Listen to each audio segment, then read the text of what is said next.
¿no? Dentro de este segmento grande, fragmento grande, como la actividad 3', 5' exonucleasa, ¿no? Pero cuando va a detectar esa parte de la enzima, va a detectar acá si es que hay algún error, ¿no? Si es que se ha puesto un nucleótido que no era, y lo va a eliminar, ¿no? Va a eliminar y va a colocar el que debería haber puesto, ¿no?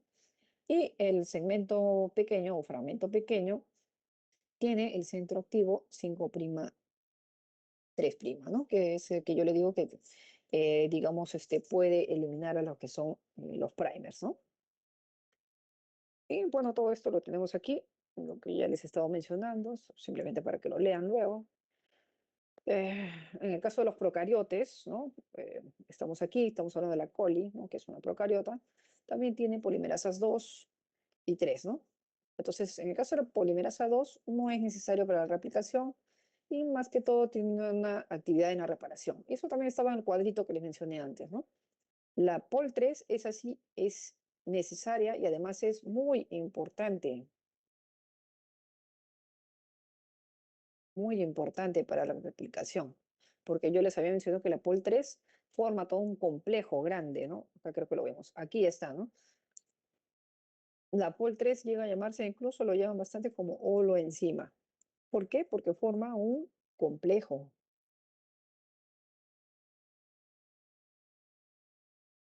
Todo esto de acá, por ejemplo, esa es la POL3, ¿no? De la E. coli, por ejemplo, ¿no?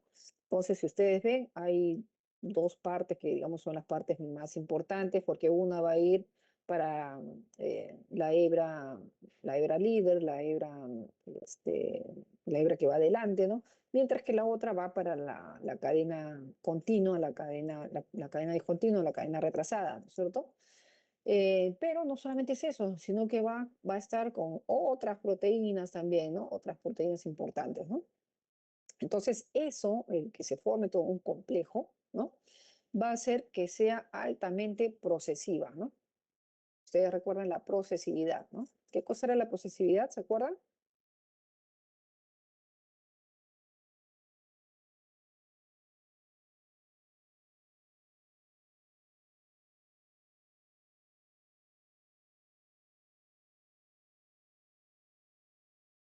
¿Qué era la procesividad?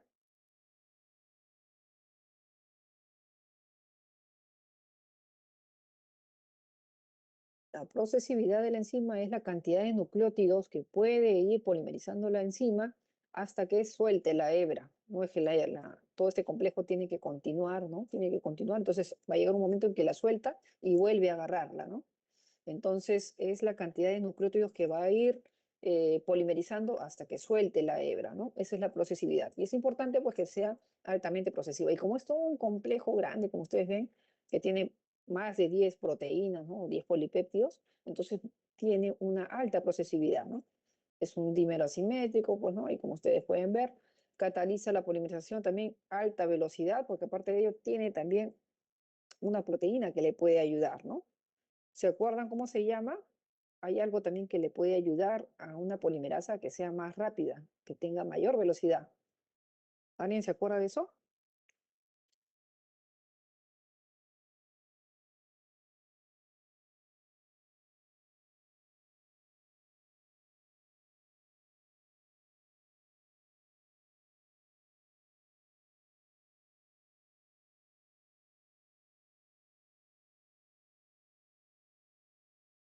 ¿Recuerdan que hay algo que ayuda a que la enzima sea más rápida y también sea, pues, tenga una procesibilidad alta? Esta de acá, la proteína CLAM, en el caso de los procariotes, la proteína CLAM, como una abrazadora. O digamos que es como que si ustedes se tiran, pues, ay, ¿cómo se llama esto? En la piscina, de un tobogán, y pues se colocan en algo que por atrás les puede empujar, ¿no? Alguien por atrás los puede empujar, o de repente se ponen en estos tipos de picarones de plástico que hacen que vaya más rápido, ¿no? Al tirarse del tobogán. Es algo así, ¿no? Eso es lo que se le llama sliding clam, ¿no? Principalmente se le llama clam en el caso de los procariotas. Y en el caso de las células eucariotas, se ya les llama PCNA también. Creo que más adelante está también eso. ¿Se acuerdan de lo que era el clam? ¿Ya recordaron? Todavía están allí a Todavía. propósito. ¿Sí? ¿Se No, acordaron? no, no. ¿No se acuerdan de lo que han estudiado la replicación, la proteína CLAM, que era quien como que le agarra a la enzima y le ayuda, ¿no? Como que le empuja y le ayuda a deslizarse, a resbalarse y eso le ayuda a tener más velocidad y más procesividad en caso de la enzima. Bueno, ya si no se acuerdan, pues ya lo estamos volviendo a ver, ¿no? Estamos volviendo a ver, pero ya pasó muchos meses, ya se olvidaron un poco de lo que era la replicación. Y bueno, en el caso de los procariotes, se le llama proteína CLAM. Y en el caso de la célula eucariota, se le llama pCNA. Bueno, después creo que también lo he colocado. Entonces, esta holoenzima es la forma totalmente funcional de la enzima, ¿no? Con todas sus subunidades, ¿no? Tita, delta, etcétera, ¿no? Pero principalmente va a tener esos dos sitios activos, estos dos de acá, que van a estar polimerizando, uno la cadena líder y el otro, pues, la cadena rezagada, ¿no? Bien, ahí ya ustedes ya me han hablado bastante sobre lo que es la fidelidad, ¿no? Para que no haya errores, ¿no? Es importante que la enzima, ¿no? Las polimerasas, pues no se estén equivocando, ¿no? Tratar de que haya el menor error posible, ¿no? Ahora, si es que hay por ahí algún nucleótido equivocado, esto va a poder ser corregido por su actividad exonucleasa 3' 5', ¿no? A ver qué más. Los cebadores son hechos de ARN. Nosotros ya sabemos que los cebadores o los primers son de ARN. Y eso ayuda, ¿no? Porque imagínense que los primers sean de ADN, entonces después no van a poder ser liberados, ¿no?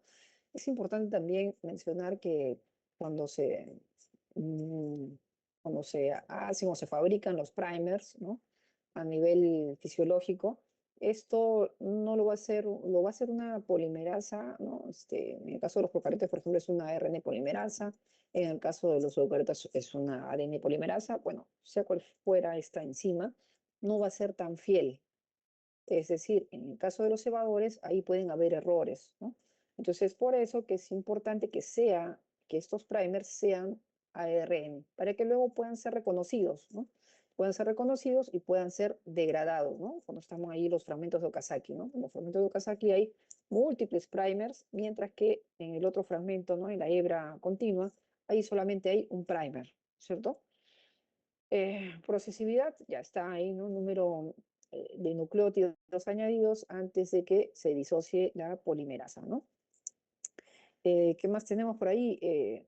Una procesividad adecuada va a ser conferida mediante la asociación, ¿no? Es decir, mediante la ayudita de una proteína de forma anular, ¿no? Que le puede ayudar a resbalarse, ¿no? Y esta es la abrazadera deslizante del ADN polimerasa o factor de procesividad.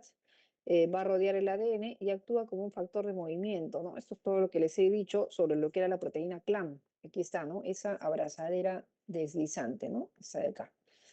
Le va a ayudar o como que le va a empujar a la enzima para que sea más rápida y también tenga una mejor procesividad y que es conocido en procariotes, como les dije, como la proteína CLAM, mientras que en la célula eucariota es conocido como pCNA o antígeno nuclear de proliferación celular, ¿no? Pues ahí está. Y bueno, ya terminando, ya tenemos las diferencias en la replicación entre las células procariotas y las células eucariotas, ¿no? Ya hemos hablado, número de orígenes de replicación, procariotas uno, en eucariotas muchísimas. Se habla que estamos entre 10.000 a, serían entre 1.000 a 10.000 orígenes de replicación en la célula eucariótica, ¿no? Tiempo de replicación, en el caso de las procariotas, alrededor de 0,67, 42 minutos aprox. En la célula eucariota, 8 horas, que es lo mismo que demora la fase S, ¿no? Ya hablamos de esto. Proteínas implicadas, en el caso de procariotas, 30 más o menos. Eucariotas siempre más complejo, por lo tanto, cientos de proteínas son las que van a estar implicadas acá, ¿no? Ya nosotros hemos tocado solamente algunas, pero en realidad son muchas más. ADN polimerasas, en el caso de los procariotas 3, que eran uno, la pol 2 y la pol 3. En el caso de las células eucariotas, principalmente 5 familias, ¿no? Alfa, beta, gamma, delta, epsilon, ¿no? Y ya después se han descubierto incluso otras familias más, pero digamos que estas son las 5 más importantes, ¿no? El inicio en los procariotas, un origen único, eucariotas, múltiples orígenes, ¿no? Eh, Siempre semiconservadora en todas ellas. La tasa de replicación, que es la velocidad, ¿no? La velocidad de la enzima, en el caso de los procariotas es muy rápida, 1000 nucleótidos por segundo, mientras que en las células eucariotas no es tan rápida, 100 nucleótidos por segundo, pero pues digamos que ahí como son múltiples los orígenes de replicación, pues eso compensa, ¿no? Y creo que ya, bien, aquí tienen algunas referencias, que es más o menos el material en el cual yo me he basado para hacer este tema, ¿no? Bien, hasta ahí alguna pregunta, de repente algún comentario adicional que quieran mencionar.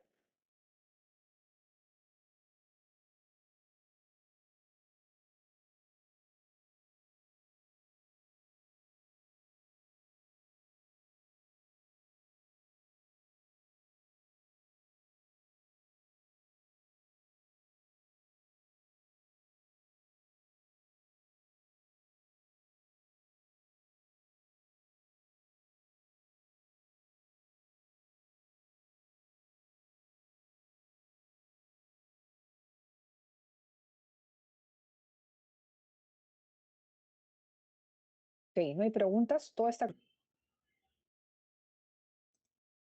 Sí, está perfecto.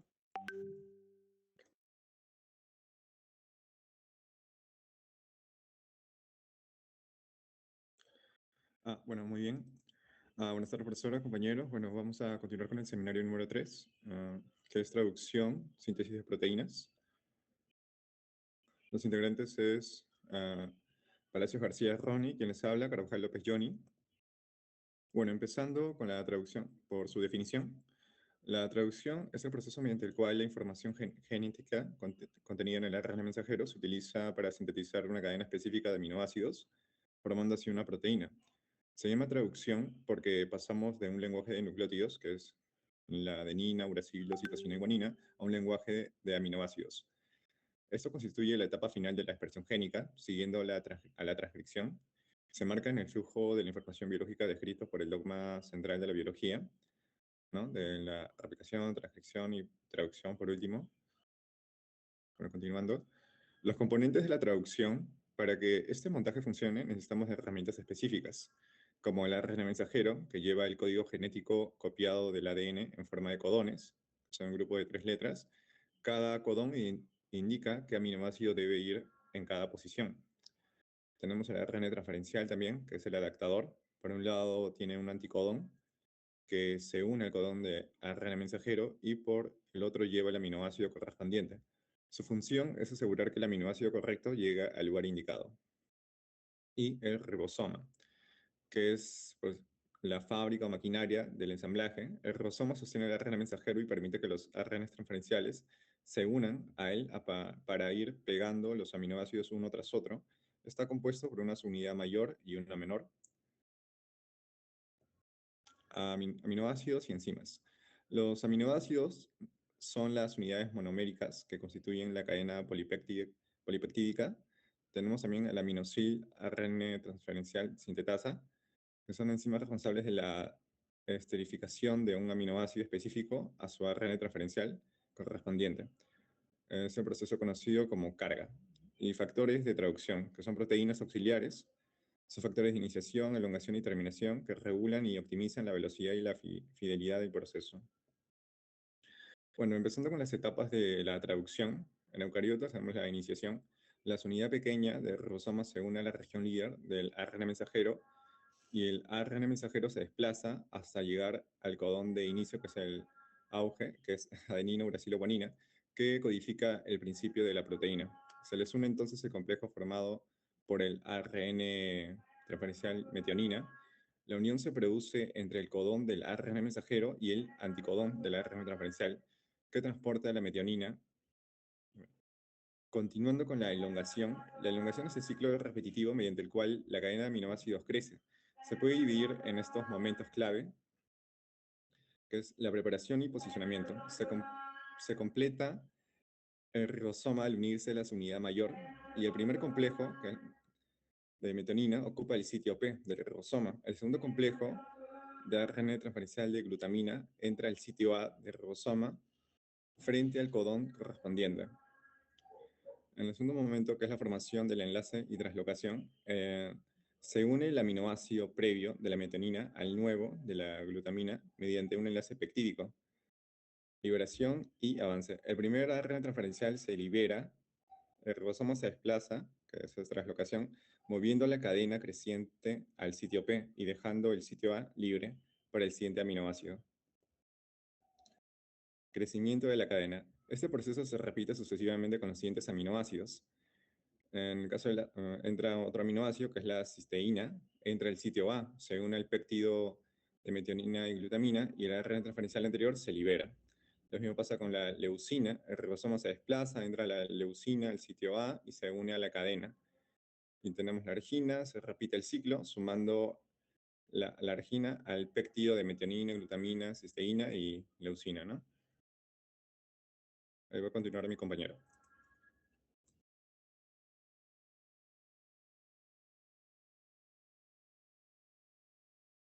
¿Se me escucha? Sí, está bien. Sí. Ok. Ahora, buenas tardes, profesora, compañeros. Continuando con la terminación. ¿Qué es la terminación? La terminación es, como idea clave, es el final controlado en la traducción, donde se libera un producto desinformado. Hay que tener en cuenta unos puntos que son, es que esta es la última etapa de la traducción, ocurre cuando el ribosoma entra con un codón stop, que voy a mencionar más tarde, nos permite liberar una proteína recién sintetizada y evita traducciones interminables o defectuosas. Así que hay que tener en cuenta que la terminación es cuando la proteína ya tiene la longitud correcta especificada. Pasemos a la siguiente. Ahora, voy a hablar sobre los codones de terminación o los stop. Como idea clave también en este momento es que son señales de paro sin aminoácidos. Actúan como señales de terminación precisas en el ARN mensajero, indicando al ribosoma el final de la síntesis de proteínas. Hay que tener en cuenta que estos codones son el UAA, también llamado como ocre, el UAG, también llamado ámbar, y el UGA, que a veces se le llama opal. No son codificadas por ningún aminoácido, pero son reconocidas por proteínas, no por el ARN. Ahora pasamos al siguiente diapositiva para seguir explicando un poco más. Ahora, comenzamos con los factores de liberación. Son aquellos que sustituyen al ADN en el sitio A del ribosoma durante la etapa de terminación. Ahora hay que tener en cuenta que estos puntos de terminación son para las proteínas especializadas, ya que son las que reconocen los codones stop. Se unen al sitio A del ribosoma e indican la liberación del polipéptido. Ahora vamos a la siguiente diapositiva.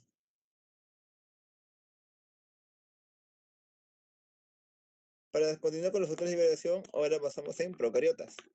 Es considerado altamente un sistema simple y eficiente porque minimiza el gasto. También asegura una terminación precisa y veloz, facilitando así su síntesis de las proteínas. Ahora hay que tener en cuenta que en procariotas, el RF1 conocerá el codón terminación UAA y el UAG. El RF2 reconoce el UAA y el UGA. Y por último, el RF3 usa la GTP, que es el guanosintrofosfato. Estas favorecen la liberación y el reciclaje ribosomal. Ahora pasemos a la siguiente, para explicar sobre las eucariotas. En eucariotas es un proceso más complejo porque involucra una mayor cantidad de proteínas especializadas con un mismo objetivo. Aquí se usa la hidrólisis del GTP dependiente del ERF3 para asegurar una precisión de terminación en la síntesis de proteínas. Así que hay que tener en cuenta que el ERF1 reconocerá los 3 codones stop y el ERF3 será el que usa el GTP. Esto nos da mayor regulación del proceso y asocia una gran cantidad de ARN. Por lo que vemos en las imágenes, es el proceso de diferencia de una procariota y una eucariota, que a simple vista se ve la complejidad que tienen. Y también, para también tener en cuenta, una eucariota usa el ERF, no RF como las procariotas. Siguiente diapositiva, por favor.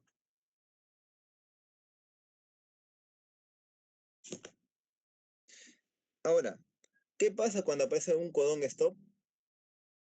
Cuando aparece un codón stop, el ribosoma no va a poder seguir porque no existe un ARNT que lo reconozca su secuencia. Por lo que hay que tener en cuenta de que el codón stop, cuando entra al sitio A, no va a existir un ARNT con un anticodón complementario, por lo que se activan los factores de liberación ya mencionados. Y esto detiene la elongación. Por algo la palabra stop es porque no hay ARNT que sea compatible para seguir. Pero, ¿por qué el codón stop detiene la traducción? Porque no existen moléculas de ADN de transferencia con anticodones complementarios que lo reconozcan. Es por eso que, adición a esto, va a ser la liberación de los factores de liberación ya mencionados en el ribosoma, lo que causa una separación de la cadena polipéptica y el desemblaje del complejo ribosómico. Siguiente, por favor.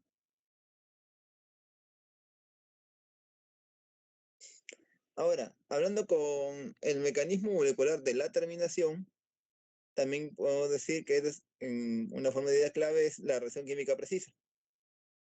El vector de liberación va a entrar en el sitio A, va a reconocer el codón stop y va a activar el receptor peptidiltransferasa, rompiendo el enlace peptídico del ARNT, haciendo que la proteína se libere. Por eso que la terminación tiene hidrólisis y no enlace peptídico. Esto se debe porque la terminación de síntesis proteica hace que la hidrólisis del último ARN de transferencia en el sitio P dé como una forma de liberar esa proteína recién creada del ribosoma, dándole una molécula de H2O, rompiendo este enlace y separando la proteína. Siguiente, por favor. Ahora pasemos al papel del GTP o la guanosin-trifosfato.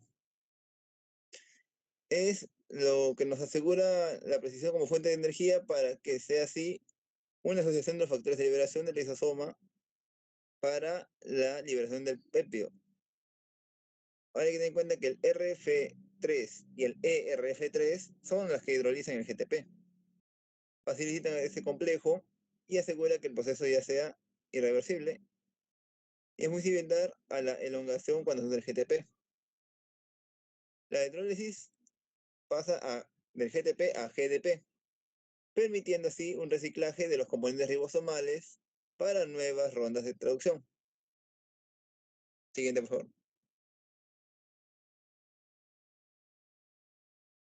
Y ahora, ya que hablamos sobre unidades ribosomales, pasaremos a disociación y reciclaje de un ribosoma. Como para quedar claro, es que en ese momento no se va a desperdiciar nada después de la terminación, porque el ribosoma ya quedará ocupado. Así que la proteína, al salir, hay algunos que siguen pegados al ARN mensajero, por lo que necesita ser reciclado. Por lo que se separarán en unidades mayores y menores entre el ribosoma y una unidad mayor de un ribosoma en una eucariota es llamada 60S